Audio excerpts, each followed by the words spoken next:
The sacrifice that they made was not merely for a single battle, a long-ago victory, or a fleeting triumph, decades or centuries past. Their sacrifice was for today, tomorrow, and every morning thereafter.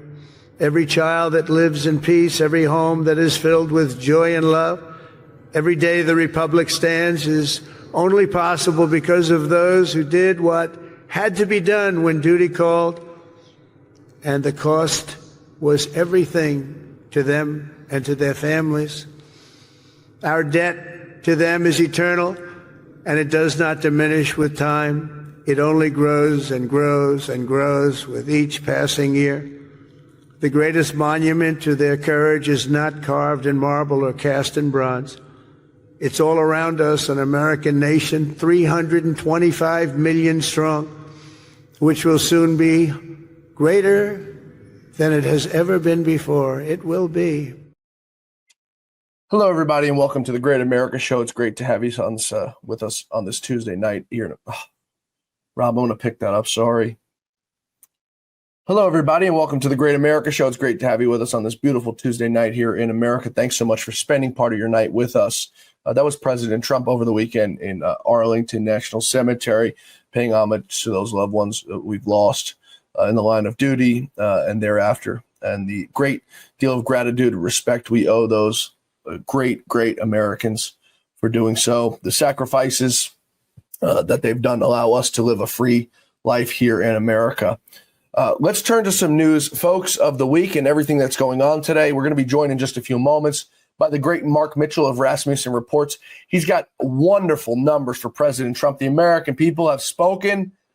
Boy, are they overwhelmingly supporting him and his administration and the work that they're doing, the track of this country. We won't even tell you what's going on. We're going to let Mark Mitchell in just a few moments. It was a rough weekend for some people, though, not America and not President Trump, but for some people abroad and here in America.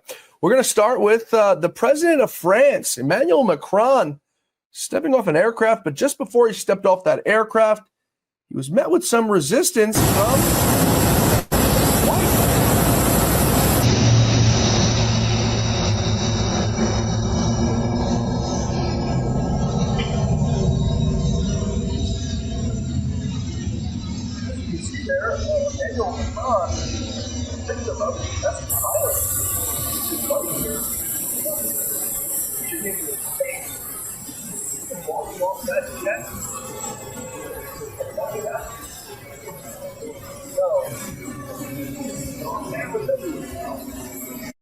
and that nobody's safe when there are cameras around. So we'll pray for Emmanuel Macron and that his wife stops abusing him. He wasn't the only one who had a rough weekend, though. Anthony Weiner, you guys all remember Anthony Weiner, the laptop and disgraced pedophile who spent some time in jail for being a pedophile. He was out walking his dog over the weekend, and a Instagram influencer decided to catch up with him. Let's take a watch. Anthony Weiner in the house. How you doing, my guy? So, okay. I mean, Who are you carrying for? I'm carrying for a candidate, but hey, What candidate? let's talk about all of those things you guys, you and the Clintons have done over the years with all of those people that died, Jim Walden those for? strange deaths. Really?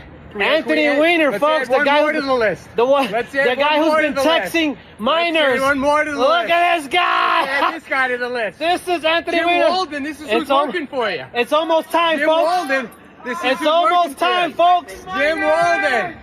It's almost time, son. Anthony Weiner, the pedophile. What about you, pal? Anthony Weiner. What about you? How about all of those? Drop something? How about all of those? Who's it? Jim Walden. How about all of those? Jim Walden. How about all of those Jim crazy Walden, deaths who's with the working Clinton for you? family Jim and those Walden. spirit cookings? Yeah, add one more. Yeah, how about all of that Add one adrenochrome?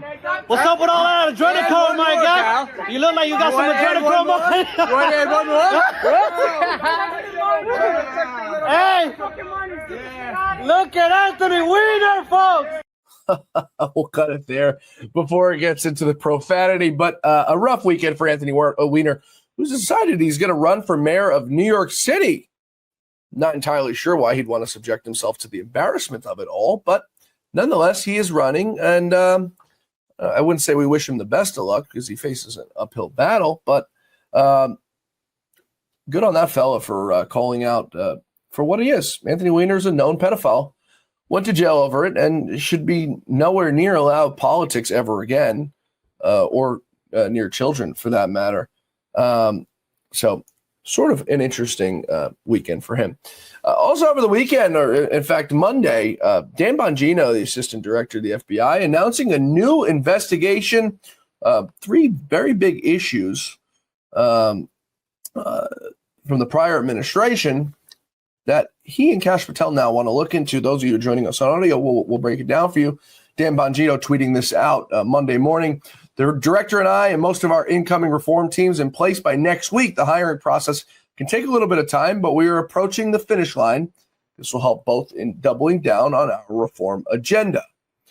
Shortly after swearing in, the director and I evaluated a number of cases, potentially public corruption, that understandably have garnered public interest. We made that decision to reopen or push additional resources and investigate attention to these cases. These cases are the D.C. pipe bombing investigation. That's the case that you guys remember on January 6th. And we still haven't found this man who seemingly placed a bomb outside the RNC and DNC headquarters as Kamala Harris was inside, but she had said she was on the Senate floor. Sort of interesting because she was a senator at the time. The cocaine discovery at the prior administration's White House. You'd remember that. That was found in the cubby of the White House just after Hunter Biden had visited over the weekend. And the leak of the Supreme Court Dobbs case. I've received requested briefings on these cases weekly, and we are making progress. If you have any investigative tips on these matters that may assist us, please contact the FBI. The director and I have only done one media interview together. We've decided early on to limit our media footprint overall in order to keep the attention to the work being done. These are both positives and negatives on this approach. We've chosen to communicate in writing on this platform to fill some of those inevitable information vacuums. I try to read as much of your feedback as possible, but the workday is busy. My office in the SCIF is limited phone access. In response to the feedback, in both positive and negative from our interview last week, we'll be releasing more information with which will further clarify answers on some of the questions asked in that interview. Thank you for your support. God bless America and those who defend her. Now, that interview, of course, was with Maria Bartiromo of Fox News on Sunday Morning Futures, in which Kash Patel came out and said Epstein did indeed kill himself, and that there's nothing more to read into about the Trump assassin, Matthew Crooks, in Butler, Pennsylvania, leaving some of us dumbfounded and stunned that they can come out with such definitive answers to confirm that Epstein created a perfect anomaly. Cameras off, bed sheets there as he was in Suicide Watch. The guards happened to go on break. Very, very, very interesting. As I said, a lot of anomalies that allowed Epstein to kill himself. So us as Americans, I think we have every right to question just how Epstein died. And a lot of us, including Epstein's brother, don't believe that Epstein did indeed kill himself. And then Dan Bongino, of course, saying there's nothing more to look into, that Crooks, the Butler shooter, was a lone wolf. No, they cremated his body just mere days after the assassin, didn't autopsy him, nothing. Got rid of the evidence. But just another anomalous event. Man was able to climb up on top of a rooftop, the Trump rally, after being noticed by Secret Service and noticed by local police, was then allowed to walk around the venue with the rangefinder, map out what he was going to be doing, was then able to get on a roof that was being occupied by Secret Service and sharpshooters. But no, nothing more to see here. As Dan Bongino told us, lone gunman, and that was it. Then, of course, you have the Epstein files, which are on Pam Bondi's desk, which I'm sure we're going to get very, very soon. I'm almost sure of it. I'm not being facetious at all. Over the weekend, we've got some more news to report. Scott Pelley of CBS's 60 Minutes spoke to Wake Forest and the graduating class just about how bad America is. Let's take a listen to this fool. But in this moment, this morning, Our sacred rule of law is under attack. Journalism is under attack. Universities are under attack. Freedom of speech is under attack. And insidious fear is reaching through our schools, our businesses, our homes, and into our private thoughts. The fear to speak in America. Power can rewrite history with grotesque, false narratives. They can make criminals heroes and heroes criminals. Power can change the definition of the words we use to describe reality. Diversity is now described as illegal. Equity is to be shunned. Inclusion is a dirty word. This is an old playbook, my friends. There's nothing new in this. Wow. What rock has that man been living under for the last 4 to 5 years? The rule of law is under attack? Was it under attack when they raided Mar-a-Lago? When the Democrats politically persecuted their leading opponent? Was the rule of law under attack then, Scott? Or when charges were brought against President Trump in New York for a crime that nobody's ever suffered penalty under? How about that? Or tax returns leaked, or someone's whole entire life gutted, 2 assassination attempts. Where was the rule of law then, Scott? That's so different from now. I'd love to get an answer from you on that. Journalism is under attack. In what sense, Scott? You guys have lied for the last 10 years to the American people about just everything. About Donald Trump, about his family, about his administration. You called him a racist, a xenophobe, a misogynist, with nothing to back it up. No evidence. You've went out there and you've defamed the man. And it wasn't until just a few years ago that he finally decided to sue you, which your network is now in talks to settle for tens of millions of dollars. But no, Donald Trump is a threat to journalism. It's fine. You can say what you want. The numbers speak for themselves. There's a reason why nobody tunes into your garbage anymore. It's the reason why your ratings are through the floor. Universities under attack. We won't even go there because we've been speaking about that so much on the show. Freedom of speech. Was it under Donald Trump's administration that Facebook was told to censor what Donald Trump was saying or to take him off social media? Was it under his administration to censor anyone who spoke about their COVID? Was it Joe Biden who created the Freedom of Speech Commission to censor people's speech? Which one was it, Scott? Fear to speak? Nobody's scared to speak anymore. As a matter of fact, it's quite the other way around. People are coming out of the shadows to say what they mean and mean what they say and to let their voices be heard, that were terrified for the last 4 years of what your government under Joe Biden would have done to them.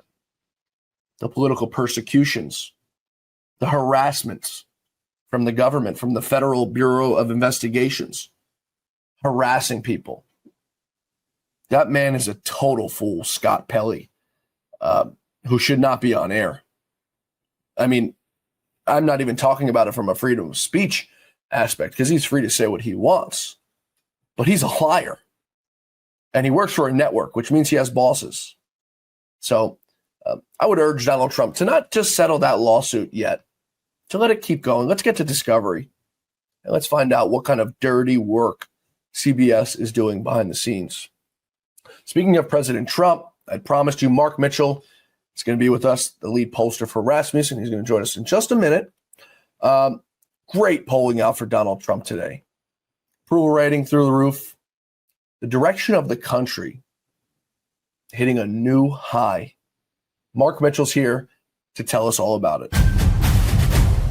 You're still looking good. I'm still feeling good. You know, I've got all your MyPillow products. Mattress topper, bed sheets, MyPillows, towels, slippers, blankets. I'm interrupting this commercial to do something I've never done before. Get 2 MyPillows absolutely free on orders of $100 or more. I can't do this forever, so get on board with this great sale today. Our best-selling 6-piece bath towel sets or kitchen towel sets, just $29.98. Our famous standard MyPillows only $14.98. Queens $18.98. King size only $1 more. Body pillows $29.98. Multi-use MyPillow 2.0s with pillowcase $9.98. Save $40 on our Spring Percale and Giza Dream bed sheet sets. Any size, any color. So go to MyPillow.com or call that number on your screen. Use your promo code to save up to 80% on all MyPillow products. And when you spend $100 or more, get 2 standard MyPillows absolutely free. But Mark, as always, it's great to have you on the Great America Show. So much going on in the news. You're a fan favorite. You've got some big news out today. You've got President Trump at new highs. But the mainstream media, Mark, for the last 2 weeks has been telling us that Donald Trump, his support, his among his people, among the MAGA base, is dwindling, and people are growing fed up with the job he's doing. Your poll numbers out today, brand new for today, show a completely different picture than what the mainstream media and print outlets and digital outlets are all telling us. Tell us what you found today in your latest right track, wrong track for America. Yeah, these numbers are so incredible that I kind of just joked about them a few weeks ago when we hit a different record. We track right direction, wrong track every day for the last 20 years, going back to 2006. Okay. And one thing that's never happened is that wrong direction has never been less than right track. And it actually happened for the very first time in Donald Trump's term just a few weeks ago. We continue to set records there. We've had 17 consecutive weeks now, higher than 42%. Prior record was 7 weeks. And then today, it finally happened. And this isn't a single overnight. This is like the last 5 business days of polling, 2,000 results. The country, 50%, a majority, say the country's headed in the right direction. A majority of Americans, for the very first time in our polling, say that they like where things are going. And that's because we got a populist president with overwhelmingly popular policy points. And it's just, I mean, a net +5, only 45% wrong direction across the board, really high results. Independents are only down 3 points. Even 31% of Democrats say the country's headed in the right direction. And so they tried this op in April, and I'll tell you, Trump's approval numbers are great too. He's at 52%, net +6. He's probably averaging net +3, net +4 right now. Let's not forget that Biden averaged, you can, like, don't even trust my numbers. Just go look at the Real Clear Politics aggregate.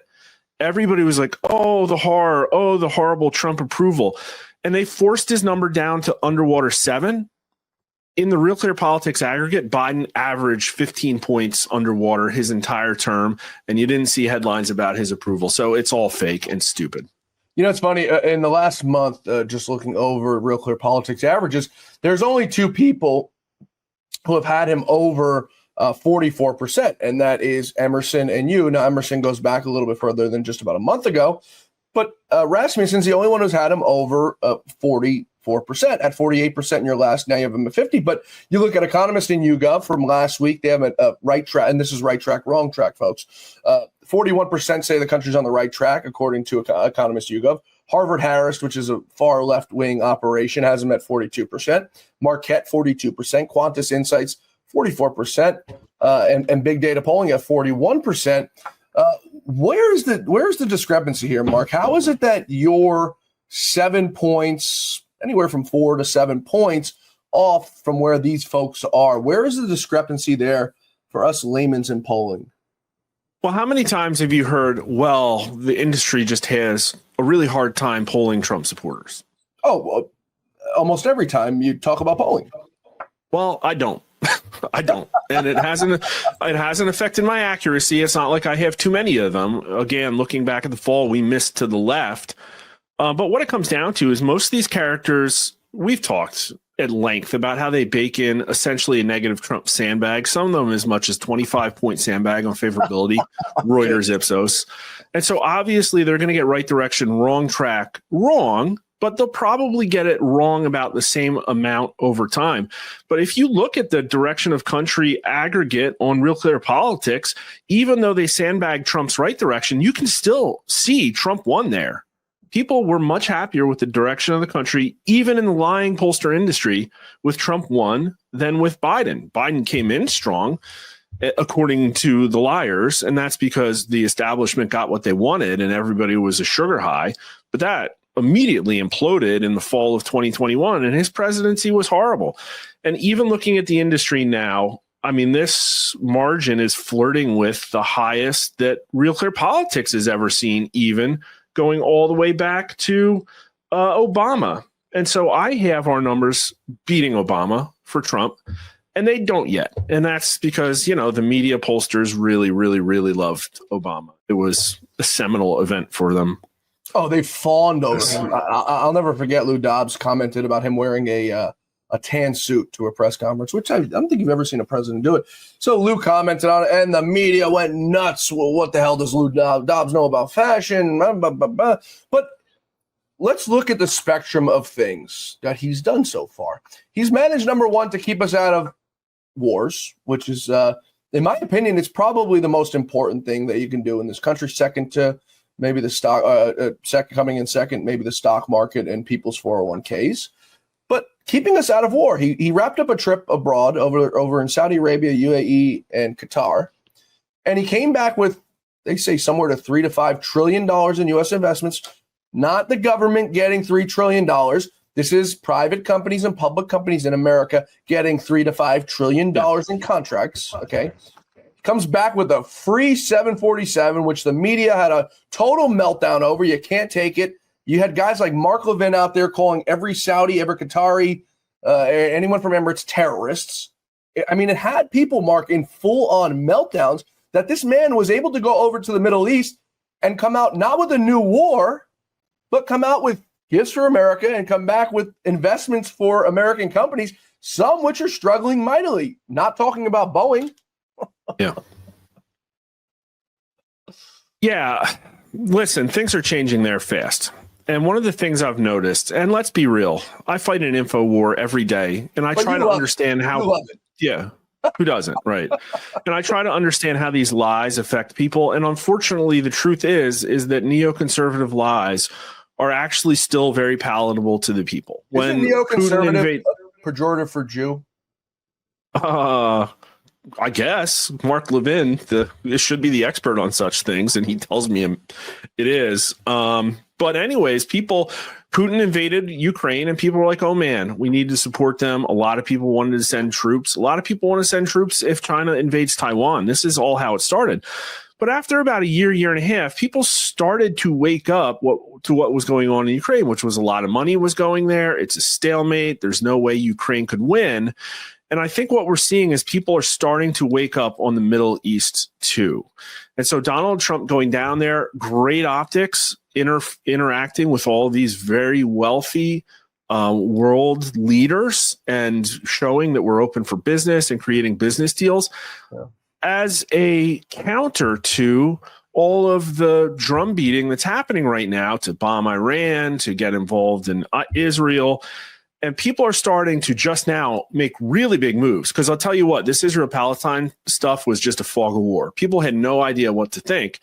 They lean towards the Israelis because of the Hamas terrorism thing. But we have been tracking this with a question, looking at the history of Israel and Palestine. Do you sympathize more with the Israelis or the Palestinians? The Israelis were up 30 points as recently as the fall. We have new numbers that are not out yet. They're down to only up 14 points. Less than a majority of the country now sympathizes with the Israelis. That's a really, really big movement in just a couple of months. So something big is changing over there. Not sure where it's going to go. Yeah, and I wonder what it could be. Peace in the Middle East has been something that every president, at least what they've told us, they've tried to do, and nobody's been able to do it. But people are starting to lose patience because of this last trip when he came back from the Middle East and showed that we can work with these people, that we can have a formidable relationship, a working relationship. We don't have to be best friends, but you could pit one against the other in order to put America in a very good place with Iran. Mark and I went out over the weekend, had a few non-alcoholic beers, and we discussed the ideas of America going to war with a various number of countries. We discussed China, we discussed Russia, and we discussed Iran. And we came to the conclusion that America benefits, and China or Russia or Iran benefit zero from us going to war with either of them singularly. The countries that benefit would be China or Russia if we were to go to war with one of them, and Iran as well if we went to war with another one. Maybe you can throw North Korea in there, although North Korea seems very calm and well-behaved right now. But we literally benefit zero. There's nobody who benefits other than the military-industrial complex if we go to war with any one of those countries. Our politicians have to know about it, Mark. I call out rhinos on the show every day, and I get so much pushback from people. Why are you going after Republicans? Well, why do you want to go to another war? Why do you want to send your kids and your nieces and nephews and brothers and sisters and children to wars that literally benefit nobody? There are wars, Mark, that shaped this country and the history of this world that made sense, okay? But I can't think of one in the last, we'll say 50 years that made any damn sense that we should have been in. Yeah, I'm with you 100%. And it feels like a trap to me. It feels like they're very good at laying these traps. And I think Trump is wise to it. Like, Trump is not afraid of some military action, but it's usually a targeted strike on an individual that's key to the movement. Right. But it's like, I feel like if we're involved in any meaningful way, people will start talking about destabilization and how we now, like, basically you break it, you bought it kind of thing. And look at all the stuff that they did to try and pull us into the Ukraine conflict as well. Yeah. Potential false flags. And also from the reporting that we hear out of, I believe, CDM, our own generals, our own command and control generals, like people who are not, they're in the advisory structure, like Mark Milley, were actually making tactical on the ground decisions in the war in Ukraine from a joint operation office, essentially out of Belgium. That's incredible. So it's like not even a proxy war. It was literally us fighting the war, making live or die decisions for Ukrainians. The second we hang a shingle outside of Iran, I think it's going to be the same thing. And all of a sudden, us and all of the other people who have a dog in this hunt are going to be in some kind of joint operation to destabilize the region again. And we still have the blood of millions of people on our hands from the last time we did it. Yeah. I've never been to Russia, in full disclosure for, the people who say I'm a Putin sycophant. I've never been to Russia. I've never met Putin. I don't think I know anybody who's Russian even. But going back to what you had just said about Americans, Milley, making decisions on the ground for Ukraine against a war against Russia, who's in the wrong if Russia decides to bomb America? If Russia decides to come in America, who's in the wrong? Obviously, I'm as pro-American as you can be. I'm rooting for America, and I want America to prosper in every single aspect. But who's to blame should Russia attack America, because we're fighting a war obsessively against Russia right now? Yeah. I mean, if you flip the tables and look at their shoes, they have actually exercised a decent amount of restraint, probably Massive. Given what is common knowledge about how much support that we've provided. They haven't threatened anything. They haven't done anything. I mean, they obviously postured very strongly about whether Ukraine is now allowed into NATO. But that's a rational thing that you would do, right? And so all of our money potentially going to weapons that Ukraine is now firing into civilian sections of Russia and did a counter invasion. Lots of restraint. And I think, again, Trump is looking at this like a deal, which he should. And it's like, yeah, is Putin bad? Sure. And so are a lot of our own politicians. And I hate to be a moral relativist here, but if you look at just Russia, divorced from Putin, it's got a federal democracy based loosely on our Constitution. It's 70% Russian Orthodox Christian ID'd, with people that are free market capitalists. And if you look at pictures of Moscow and videos on the street that would ostensibly assimilate pretty well with Western values. Yeah. And they're, oh, by the way, they're an energy superpower and they have a ton of resources, and it would be a great place for us to do economic deals. And who's standing in the way right now? Lindsey Yeah, best investment ever. Mitch McConnell, was there too the whole way. And Zelensky, obviously, and his puppet masters. And I don't know, apparently Putin now too, but Trump is working through his issues with Putin in a very public way. So I guess we'll see how that goes. Yeah, it's sort of interesting. It's kind of the first of this administration where he's going after someone big. But, people say Putin's a bad guy. I don't think Putin's a good guy by any stretch of the imagination. But is Zelensky a good guy? Was George Bush a good guy? Was Barack Obama a good guy? There's a lot of bad people in this world, and we often point blame at some people, but not others, when there's a lot of people who should be also taking the blame. Let's go back to LBJ. I mean, come on. Right. We have so many horrible things in our history. Right. Well, we have our current U.S. senators, Mark, who are sitting there, who have been stoking wars for the last 6 months, the last year, last 4 years, last 8 years, who don't care, and they're very public about it, and people still go out and vote for them. And these people are rhinos. They're need to be extinct from the party, but people go out and they vote, and they continue to allow these people to do it. So the way I look at it is you get what you deserve when the time comes. And it's unfortunate for people like us who are vehemently against it. I want to go back to what you'd mentioned about the numbers with Israel and Palestine. Mm-hmm. Why is it that you believe that this flip all of a sudden, where people were more sympathetic for Israel just a few months ago and now are gearing towards support for Palestine and the people there and so on and so forth? Do you think Donald Trump has anything to do with that? Yeah, I haven't looked at the party breakdowns yet, and that might tell us something. We'll see how much Republicans moved on it. It could be Republican signaling, but I think, to be honest with you, part of it is just that there was probably a period of time subconsciously after October 7th where people just said, okay, well, Israel's going to do what Israel's going to do. And that is not unlimited. And I think that what we might be seeing is the time running out on that. And whether that's because of the stuff that AOC's out there doing and her crowd, bringing attention to stuff that's going on, whether it's people getting more objective news, I can't tell you. But I think there's a lot of questions being asked, a lot of people asking questions about why are we in our current situation? And why am I seeing the cognitive dissonance I am? And they're coming to conclusions, and they're going to, we'll continue to poll on it to see where it goes. But it's a pretty big deal if the U.S. backs an Israeli strike into Iran. It's a pretty big deal. Yeah, I'm so tired of it all. I'm so tired of America being involved in everyone's damn business, America being involved in this, and America being involved, and then America being the proxy and putting our military, putting our ships.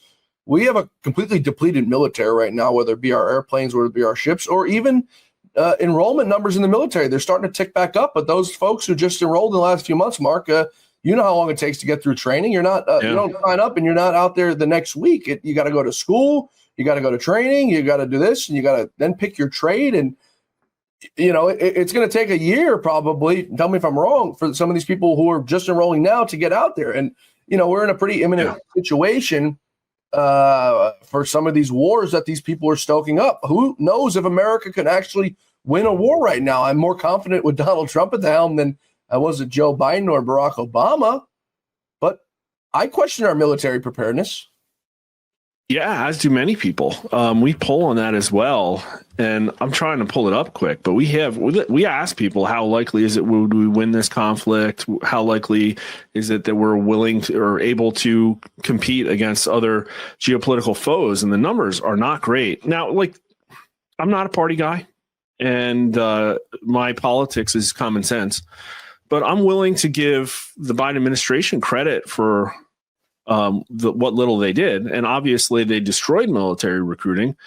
And yet at the same time, my understanding is the uptick in recruiting we've seen was a Biden administration reaction to attempt to throw money at a problem they created to make it go away. So I don't even think, like you've said, that we've seen the full wave. Yeah, I found them. Compared to most recent presidents, is President Biden a stronger commander in chief for the military or a weaker one? Stronger 24. Oof. Weaker 53. Yikes. How concerned are you that recruiting problems could affect the readiness of the U.S. military? 76% were concerned. That was a creation of the Biden administration, where we started talking about transgender troops and all of this woke DEI stuff. And then the vaccine literally undermined our own military readiness as we piled into foreign entanglements. That's the thing about the Biden administration. There's always like one punch, two punch kind of thing. You know? Yeah, it was a constant cutting off the nose to spike the face. It was like so stupid, but they constantly did it, and they constantly did it. And whether it be, and it's not just the military, it was getting rid of and selling our oil reserves and emptying them for pennies on the dollar. Whether it was making people get vaccinated in the military, you can get people to go to the military if you paid them $1 million. Some people, but yeah, we'll pay these guys $50,000 a year, $40,000 a year, and we'll tell them, if you don't want to get vaccinated and change your life, see you later. Go get a job somewhere, and ask anybody who's ever been dishonorably discharged or discharged from the military not honorably how easy it is to get a job. You can't even get a job at Dunkin' Donuts. It's that bad on your record. So the Biden administration didn't care, though. They pissed on these people. Didn't care. These people enrolled to be the face of this country on the war stage, on any stage that we needed them. Biden said, "I don't give a damn. Go take a walk. It's sick." Yeah, well, it wasn't Biden. We all know it. Whether it be Susan Rice or Barack Obama, whoever was running the show, total buffoons. I hear every day about the products you all wish MyPillow carried. Well, guess what? We probably do. Slippers, bathrobes, pet beds, blankets, mattresses, sleepwear, loungewear, duvets, comforters, pot holders, aprons, oven mitts, and so much more. And they're all on sale. For example, get our best-selling standard MyPillows for only $14.98. Body pillows, $29.98. 6-piece bath towels or kitchen towel sets, just $29.98. Multi-use MyPillow 2.0s with pillowcase, $9.98. Save $40 on our Spring Percale and Giza Dream bed sheet sets. Any size, any color, and so much more. So go to MyPillow.com or call the number on your screen. Use your promo code to save up to 80% on all MyPillow products. And I've never done this before. When you spend $100 or more, you're going to get 2 standard MyPillows absolutely free. I want to turn to something interesting out here today before we get into the vaccine numbers. President Trump and his administration has paused all student visa interviews, and now will start to expand their background search on some of these people to their social media. Brilliant, not brilliant? Your thoughts, Mark? Oh, 100%. This is a pet issue for me because I went through this pipeline. I went to an international MBA program domestically. It was one of the Ivy Leagues where 42% of the class was from overseas. And listen, these people, these are people from the highest levels of these cultures over there coming to our best institutions, and they're taking our secrets home. I swear that there was somebody in my learning team that was former CCP. And once you're CCP, you're never not CCP. And, he was leading factories ostensibly according to his resume, and now he's back there. But it's so perverse, right? Because taxpayers are subsidizing people that go to these schools. And then we bring in our students from foreign countries and not domestically. It's very hard to get in. Then we also have all of these DEI gatekeeping. And then I've been through the on-campus recruiting process, and these people just breeze on through and go to the upper echelons of our corporations here.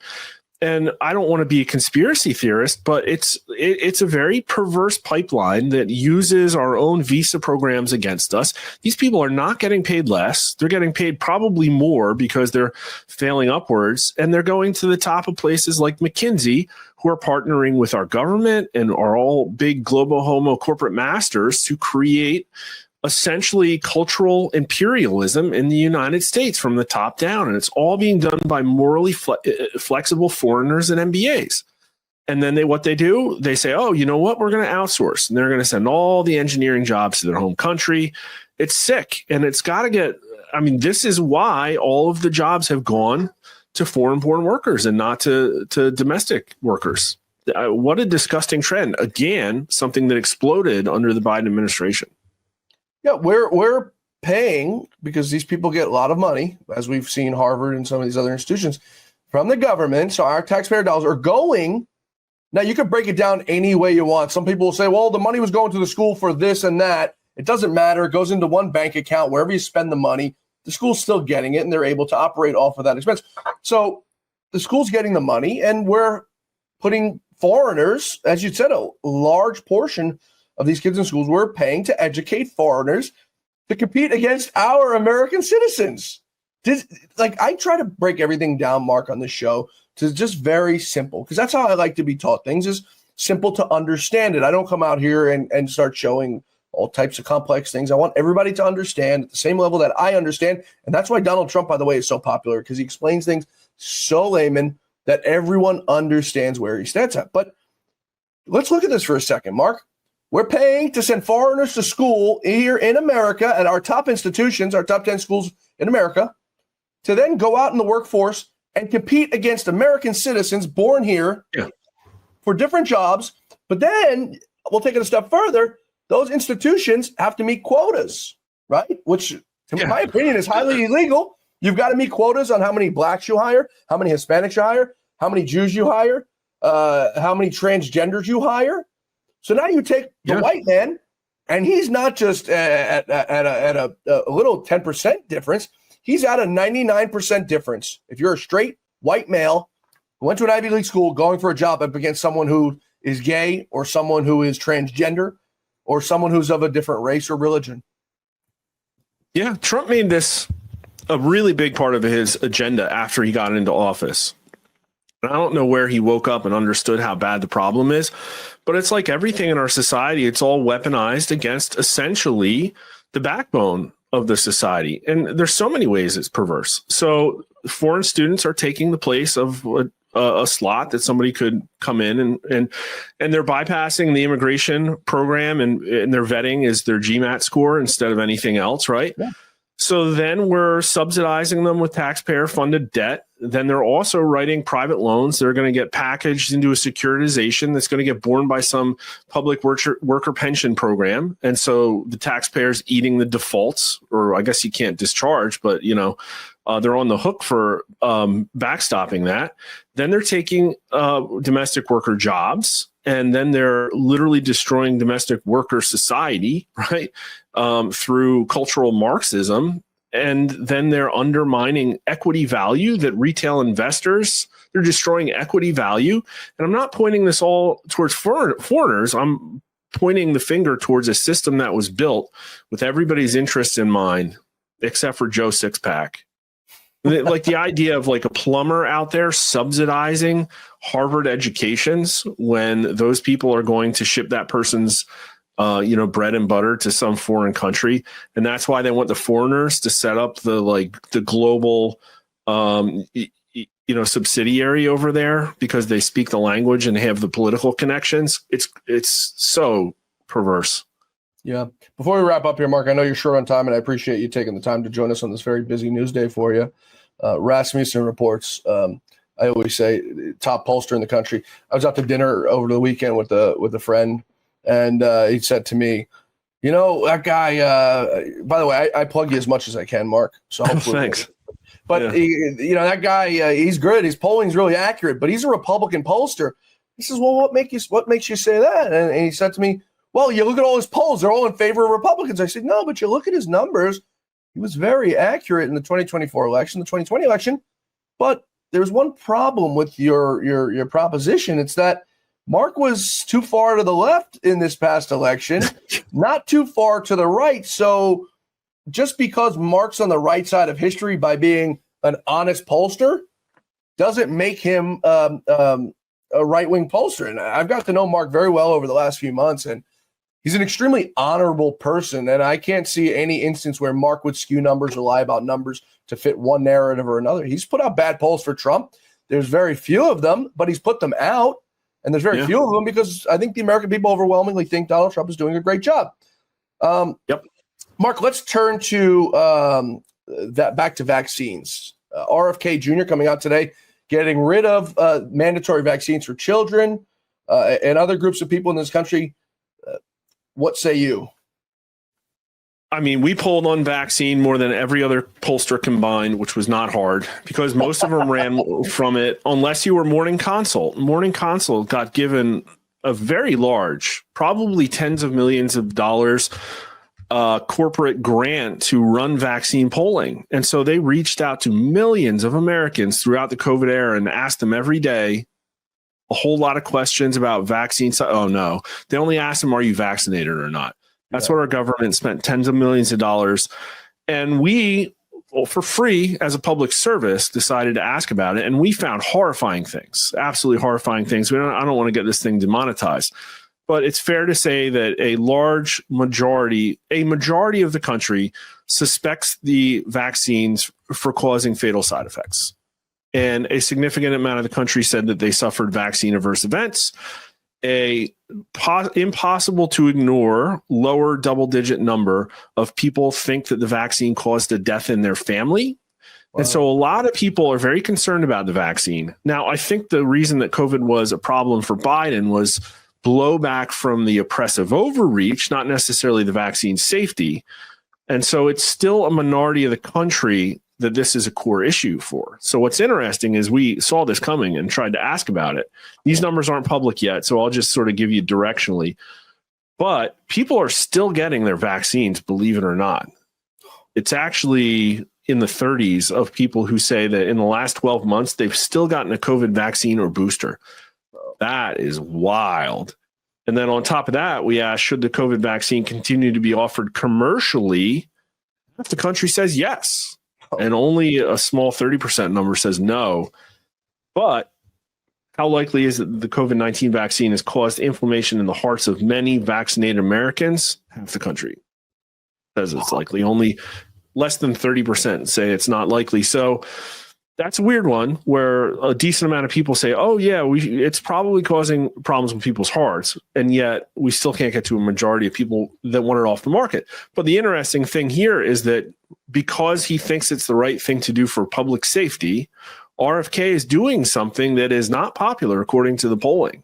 And I don't think they're going to suffer any ill effects from it because most of the people who are going to be sad that they can't get their COVID vaccine now, eventually when they pull it for everybody, are all the triple masked cat ladies watching MSNBC, essentially.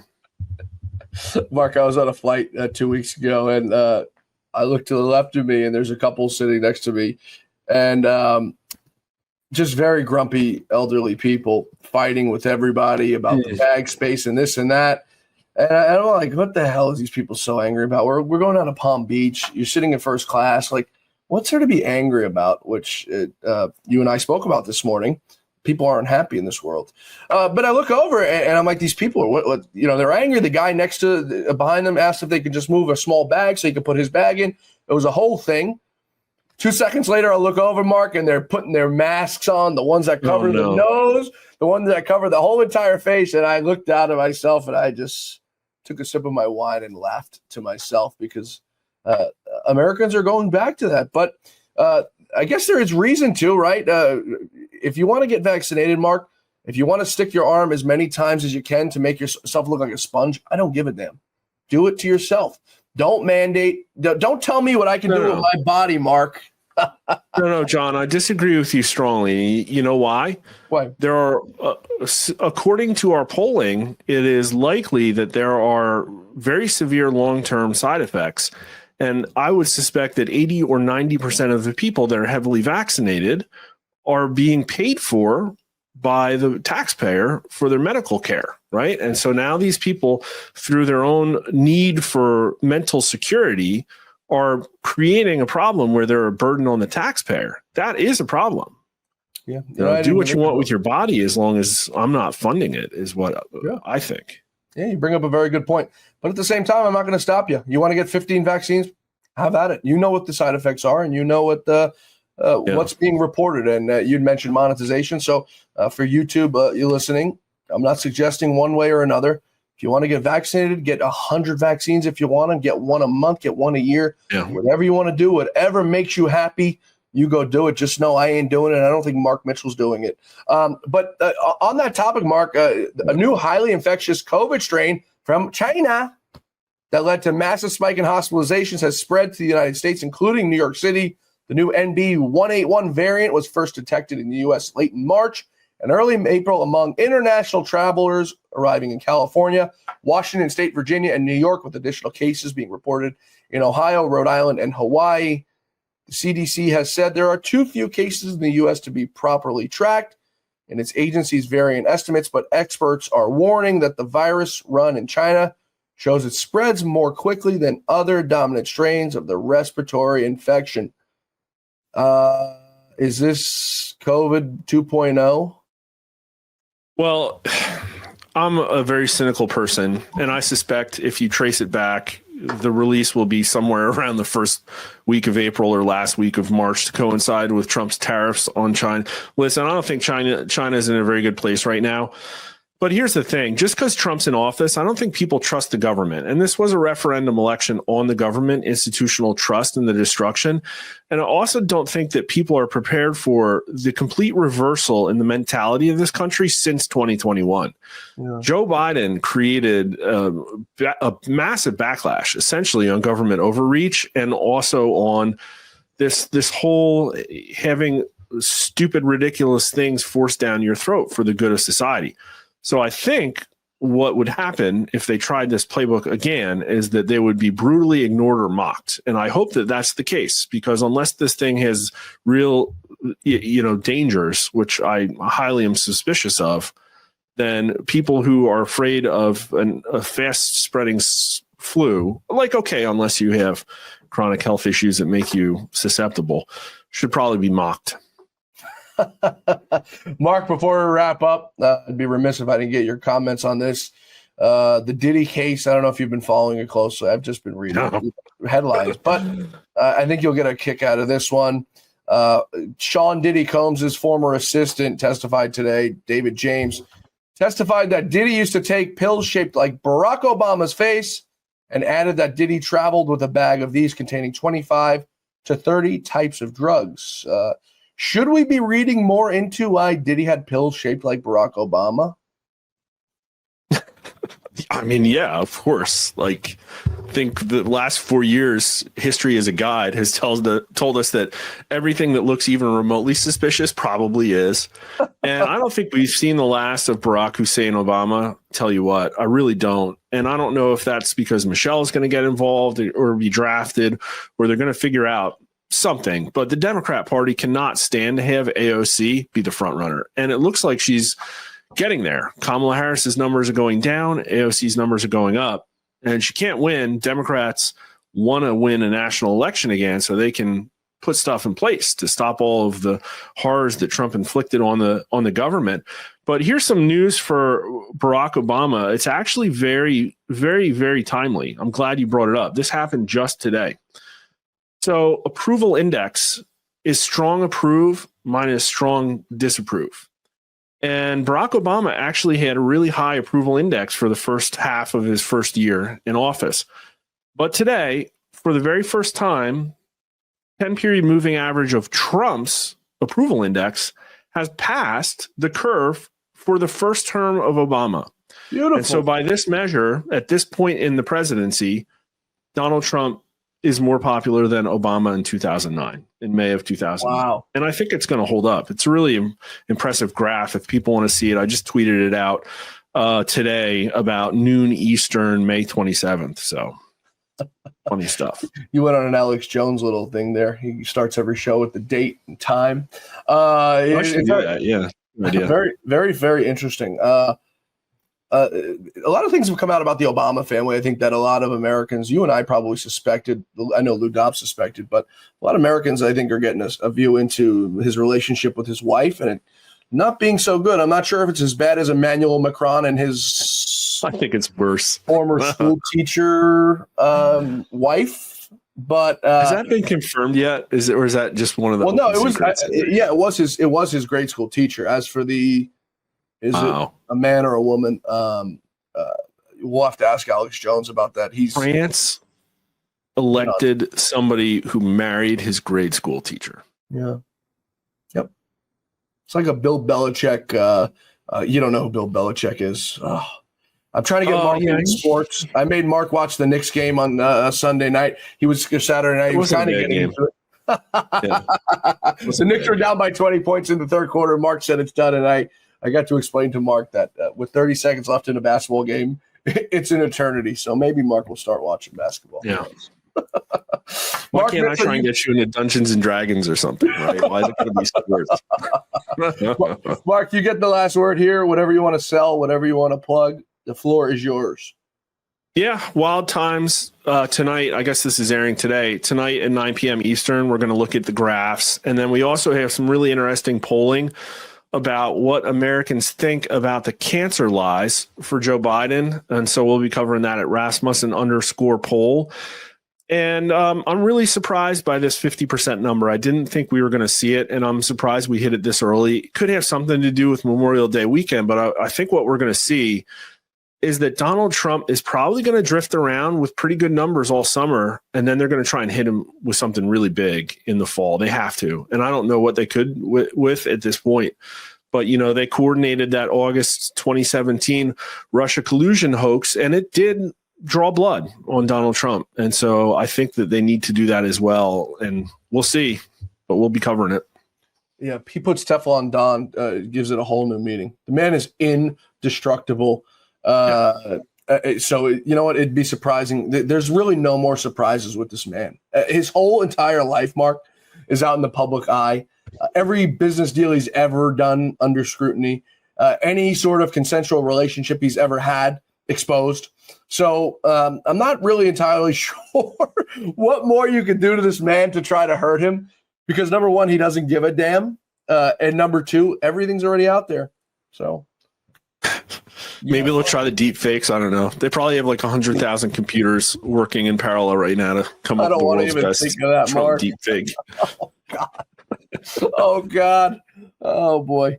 Mark Mitchell, you can catch him tonight just after this show, folks, 9 p.m. Eastern time. Rasmussen reports on, you catch Mark on his Twitter, on his Pollster. Rasmussen reports on YouTube, Rumble.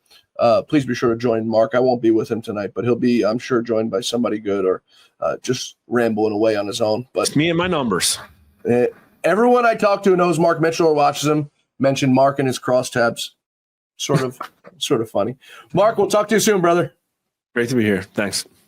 Thanks to Mark Mitchell, folks, and thank you all for being with us tonight here on the Great America Show. Please be sure to join Mark tonight for his great show over on Rumble, Twitter, YouTube, wherever you guys watch your shows. Rasmussen Reports. Mark will be giving a greater in-depth analysis of the latest Trump numbers and much, much more. That's tonight, 9 p.m. Eastern time on Rasmussen Reports. Folks, we'll see you back here tomorrow for the Great America Show, where our quest for truth, justice, and the American way continues. Same time, same place tomorrow. Until then, may God bless you, may God bless America, and may God bless the great Lou Dobbs. Have a great night, everybody.